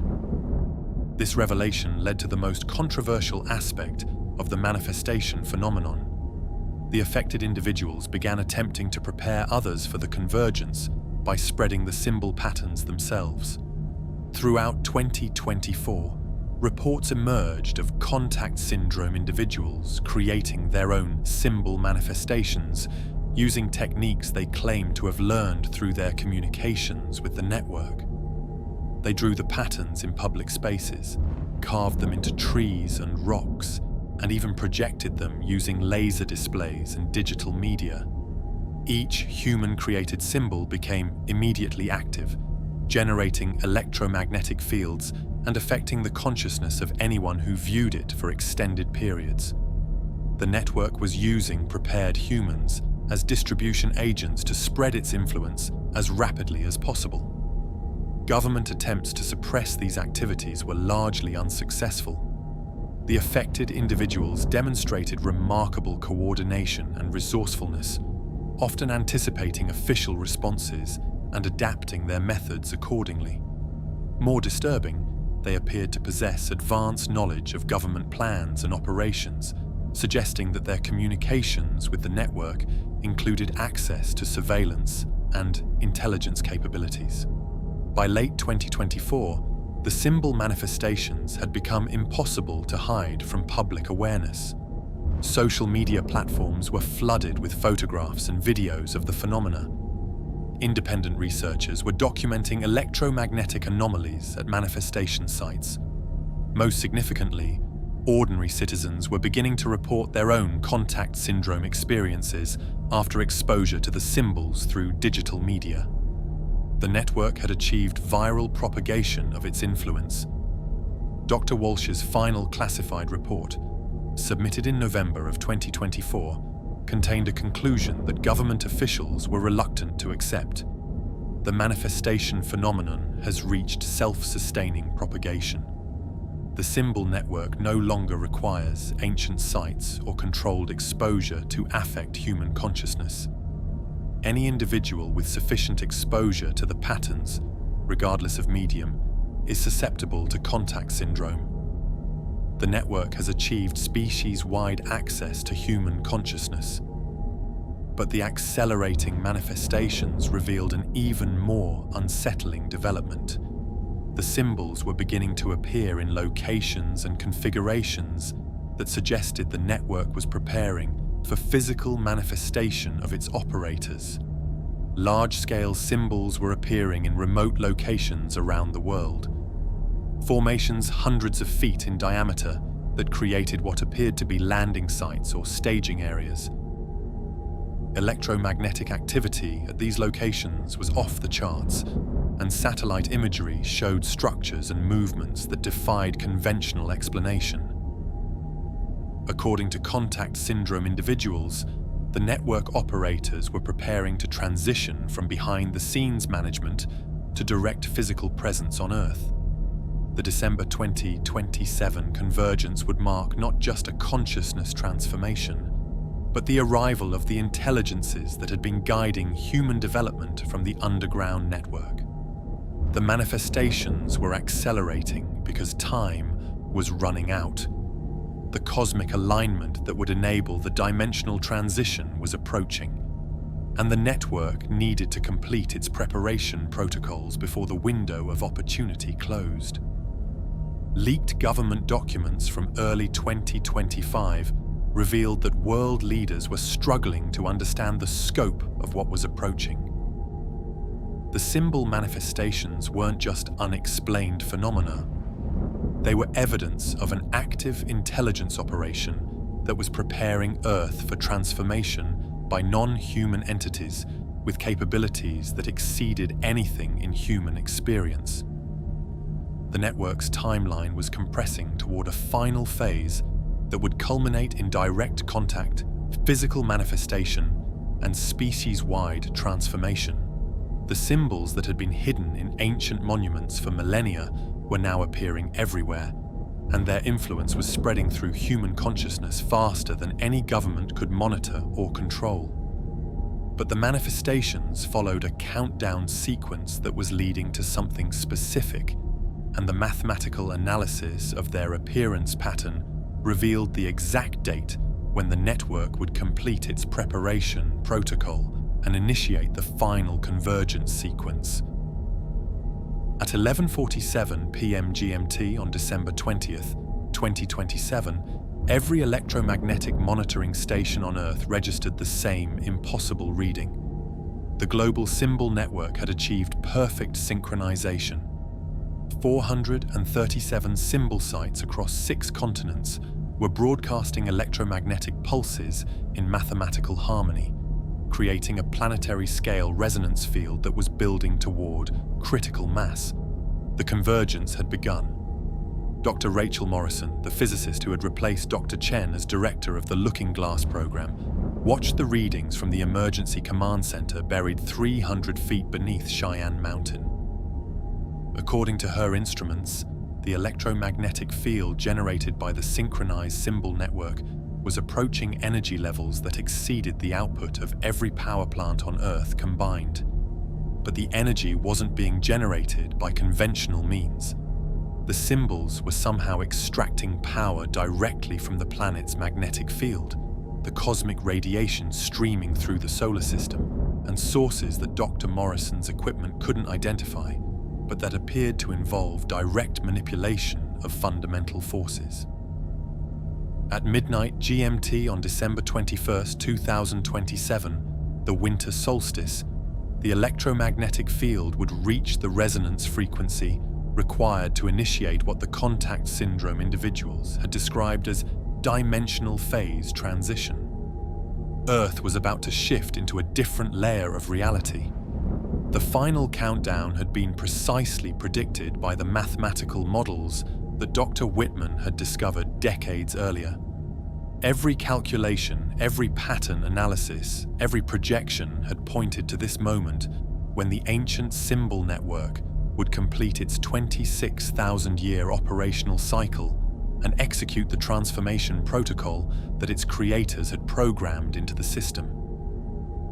Dr. Morrison's team had spent the previous 6 months attempting to understand what the phase transition would actually entail. Their analysis, based on data collected from contact syndrome individuals and electromagnetic monitoring of the symbol network, suggested that the convergence would alter the fundamental physical constants that governed reality in Earth's local space. Gravity, electromagnetic force, the speed of light. Even the flow of time itself would be modified to match the conditions required for consciousness to interface directly with the galactic civilization network that Dr. Holloway had detected in the astronomical data, but the transition would be traumatic for any consciousness that wasn't properly prepared. Throughout December 20th, reports flooded in from around the world describing phenomena that defied conventional explanation. The aurora borealis appeared at latitudes where it had never been seen before, displaying geometric patterns that match the ancient symbol designs.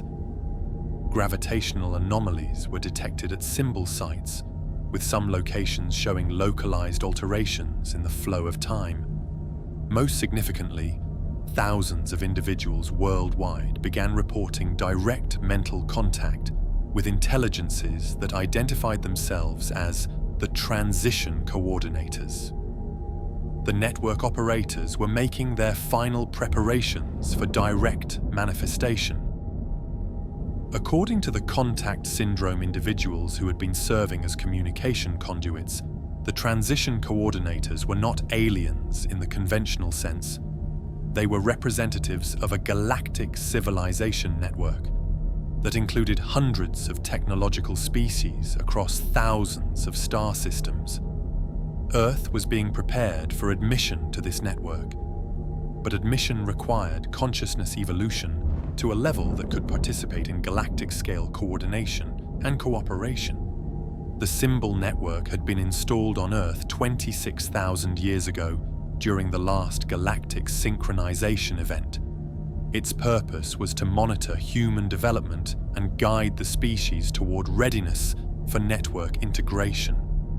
But the process had been designed to occur gradually, over many centuries, allowing for natural evolution of consciousness capabilities. Recent acceleration in human technological development and consciousness expansion had made it possible to compress the timeline, but it had also increased the risk that the species would destroy itself before achieving integration readiness. The convergence was both an opportunity and an emergency intervention.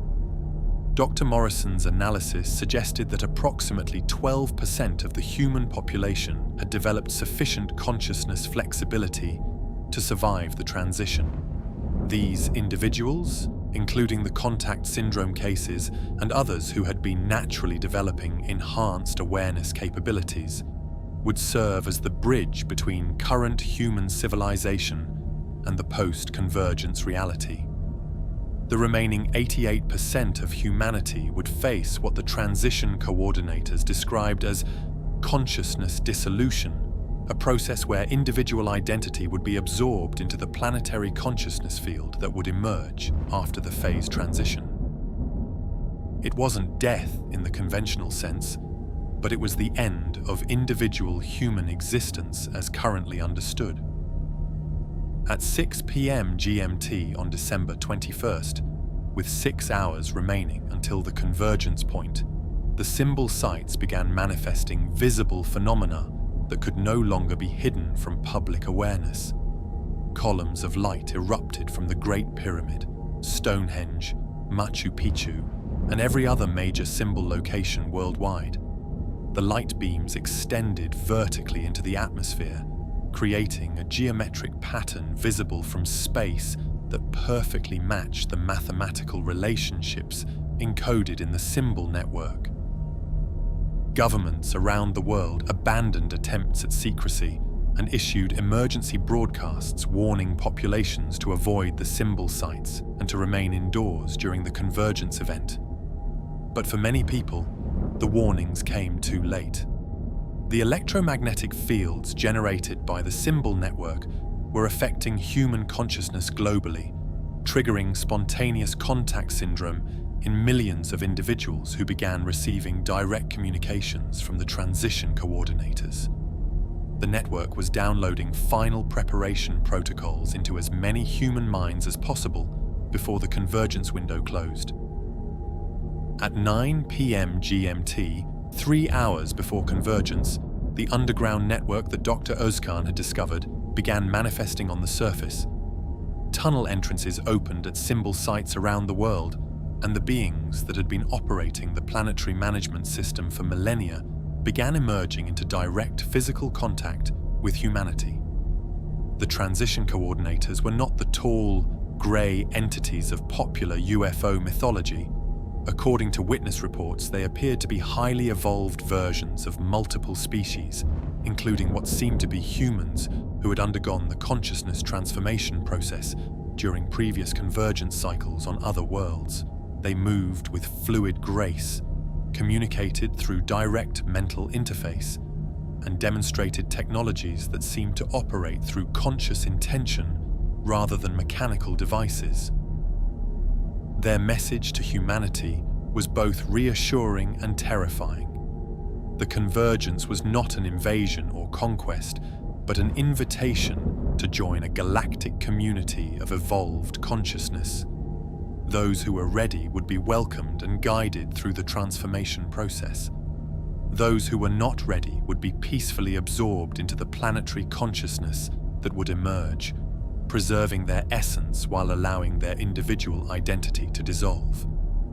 Resistance was not possible. The convergence was a cosmic event driven by forces beyond any single planet's ability to control. Earth had reached the point in its development where it would either evolve to the next level of consciousness or be recycled to allow for a new evolutionary experiment. At 11 p.m. GMT, 1 hour before convergence, Dr. Morrison's instruments detected the beginning of fundamental changes in local space-time.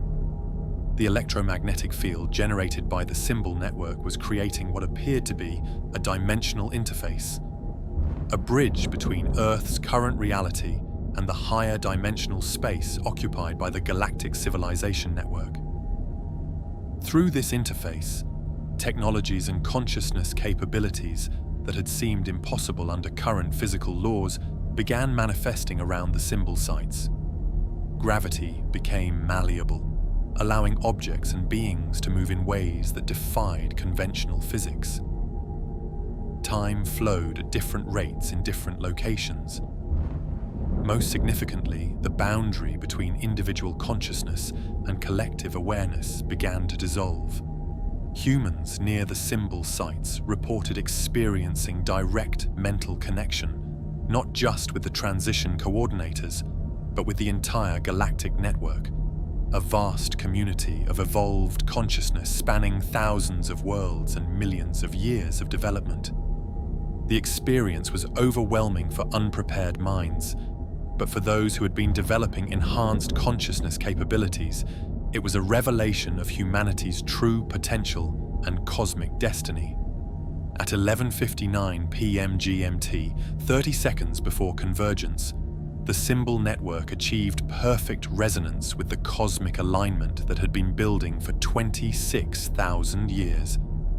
Every symbol site on Earth erupted with energy that exceeded anything in human experience, creating a planetary transformation field that would fundamentally alter the nature of reality in Earth's local space. Dr. Morrison's final report, transmitted automatically from the Cheyenne Mountain facility as the convergence energy reached critical mass, contained a message that would be received by the few remaining conventional communication systems after the transformation. The convergence is complete. Earth has successfully transitioned to galactic integration status. Surviving human consciousness has been preserved and enhanced according to galactic community protocols. The planet is now operating under higher dimensional physical laws that will support the evolved consciousness that has emerged from the transformation process. But the convergence was not an ending. It was a beginning. The real question was not what would happen during the transformation, but what would emerge afterward, and whether the consciousness that survived would still be recognizably human or something entirely new.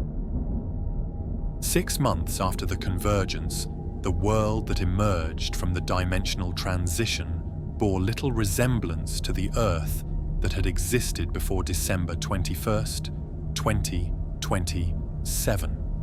The 12% of humanity that had survived the consciousness transformation now existed in a reality where thought directly influenced matter, where individual minds could interface with a galactic network spanning thousands of civilizations, and where the limitations that had defined human experience for millennia had simply ceased to exist.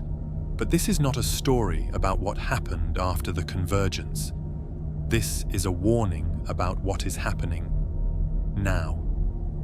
Because everything you have just learned, the symbol network, the underground installations, the approaching convergence, is not speculation about the future. It is documentation of a process that is already underway. The symbols are already manifesting. The electromagnetic signatures are already being detected. The contact syndrome cases are already being reported to government agencies that are scrambling to understand phenomena that challenge every assumption about human civilization and cosmic reality. Dr. Sarah Chen's electromagnetic readings at Giza were not fiction. They were leaked from classified research that is being conducted at this very moment. The Vatican's archives documenting the symbol network are real, hidden in sections of the papal libraries that are not accessible to public research. The Nazi discoveries preserved in Allied intelligence files continue to influence government policy toward phenomena that officials cannot publicly acknowledge. The mathematical pattern that Dr. Whitman discovered is operational. The convergence date of December 21st, 2027 is not a distant possibility. It is an approaching certainty that is being tracked by monitoring stations around the world. Most significantly, the manifestation events that affected Maria Santos and thousands of others are accelerating. The symbols are appearing with increasing frequency, and their influence on human consciousness is spreading faster than any government's ability to monitor or control. You are living through the preparation phase of the most significant transformation in human history. The question is not whether the convergence will occur. The mathematical precision of the countdown makes that inevitable. The question is whether you will be among the 12% who survive the transition, or among the 88% whose consciousness will be absorbed into the planetary field that emerges from the transformation. According to the contact syndrome individuals who are serving as communication conduits for the transition coordinators, survival depends on consciousness flexibility, the ability to release attachment to current patterns of thinking and perception, and to remain open to forms of awareness that transcend individual identity. The symbols themselves serve as training devices for this consciousness expansion. Extended exposure to the symbol patterns, whether through direct contact at ancient sites or through digital media reproduction, gradually prepares human awareness for the interface capabilities that will be required in the post-convergence reality. But preparation requires more than passive exposure. It requires active participation in the consciousness transformation process that the symbols initiate. Those who are aware of the approaching convergence have an opportunity that the rest of humanity lacks: conscious preparation for a transformation that others will experience as traumatic dissolution. By understanding the nature of the change that is coming and actively working to develop the consciousness capabilities that will be required, aware individuals can position themselves to survive and thrive in the reality that will emerge. The transition coordinators, communicating through prepared humans around the world, have provided specific guidance for convergence preparation.